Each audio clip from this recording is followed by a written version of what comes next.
అబ్బో ఇక్కడ కేజీ చీరలు కొంటే అర కేజీ చీరలు ఫ్రీ అంట. మంగళ్య షాపింగ్ మాల్ కేజీల్లో సేల్, టన్నుల్లో ఆనందం. టీడీపీ ఎమ్మెల్యే బోండా ఉమకు అధిష్టానం నుంచి పిలుపు వచ్చింది. రేపు సాయంత్రం పార్టీ కార్యాలయానికి రావాలంటూ ఆదేశాలు జారీ చేశారు. గతంలో వైసీపీ నేతలతో కలిసి బోండా ఉమ వేదిక పంచుకోవడంపై అధిష్టానం సీరియస్ అయింది.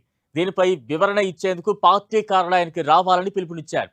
సీఎం చంద్రబాబు ఆదేశాల మేరకు మంత్రి రామనాయుడు, టీడీపీ రాష్ట్ర అధ్యక్షుడు పల్లా శ్రీనివాస్ బోండా ఉమా నుంచి వివరణ తీసుకోనున్నారు. అనంతరం ఆ వివరణపై సీఎం చంద్రబాబు నివేదిక ఇవ్వనున్నారు. బోండా ఉమ నుంచి వివరణ తీసుకోనున్నారు మంత్రి రామనాయుడు, అలాగే పల్లా శ్రీనివాస్. ఇక తాజా అప్డేట్స్ అందించేందుకు మా ప్రతినిధి రవిచంద్ సిద్ధంగా ఉన్నారు. రవిచంద్, బోండా ఉమా వ్యవహారాన్ని టీడీపీ అధిష్టాన వర్గం కొంత సీరియస్ గానే తీసుకుందని చెప్పుకోవచ్చు. ఎందుకంటే పార్టీలో క్రమశిక్షణ ఉల్లంఘించే నేతల పట్ల కొంత కఠినంగా ఉండాలని చంద్రబాబు ఆదేశాలు జారీ చేశారు. ఏ అంశమైనా సరే పార్టీ ప్లాట్ఫామ్ మీద మాట్లాడాల్సిన అవసరం ఉంది, బయట మాట్లాడటం సరికాదు, పార్టీ క్రమశిక్షణ ఉల్లంఘించినట్లు అవుతుందని చెప్పి చంద్రబాబు భావిస్తున్నారు. దీనికి సంబంధించి ఆయన ఇప్పటికే పార్టీ ఏదైతే రాష్ట్ర అధ్యక్షుడు పల్లా శ్రీనివాసరావు, అదేవిధంగా సీనియర్ మంత్రి ఏదైతే రామనాయుడు ఇద్దరికి బాధ్యత అప్పగించారు. రేపు సాయంత్రం పార్టీ కార్యాలయానికి బోండా ఉమ్మని పిలిపించి వివరణ తీసుకోమని చంద్రబాబు ఆదేశాల నేపథ్యంలో బోండా ఉమ్మకి కబురు పంపించారు. రేపు సాయంత్రం పార్టీ కార్యాలయానికి వచ్చి ఆయన వివరణ ఇవ్వబోతున్నారు. ఇప్పటికే తన వివరణని తన సన్నిధుల వద్ద చెప్తూ ఉన్నారు. ఎందుకంటే నేను ఒక కుల నాయకుడు, ఆయన ఏదైతే ఆయన సంతాప సందర్భంగా వెళ్ళానో అది కూడా ఒక జనసేన నేత, మాజీ నేత పెట్టిన దానికి నేను వెళ్లాల్సి వచ్చిందని కూడా ఆయన చెప్తున్నారు.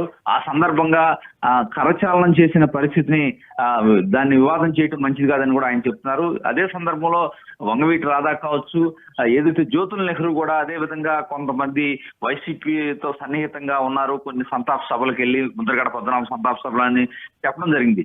ఈ నేపథ్యంలో ఎన్ని అంశాలు బోండా ఉమ చెప్తున్నారు, కానీ పార్టీ అధిష్టాన వర్గం మాత్రం వెళ్ళి అక్కడ ఆయన వ్యవహరించిన తీరుని ప్రధానంగా ప్రస్తావిస్తున్నారు. వారితో కలచాలనం చేసుకోవడం కావచ్చు, అదేవిధంగా ఆయన వ్యాఖ్యలను కూడా చాలా పార్టీకి వ్యతిరేకంగా మాట్లాడిన విధంగా కూడా పార్టీ హైకమాండ్ భావిస్తుంది.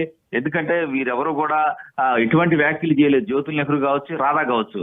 కానీ ఇక్కడ చూస్తే కనుక ఆయన చాలా సీరియస్ గా వ్యాఖ్యలు చేశారు. బోండా ఉమ తరచుగా వివాదాస్పదంగా మాట్లాడుతున్నారనే విధమైన భావన హైకమాండ్ లో వచ్చింది.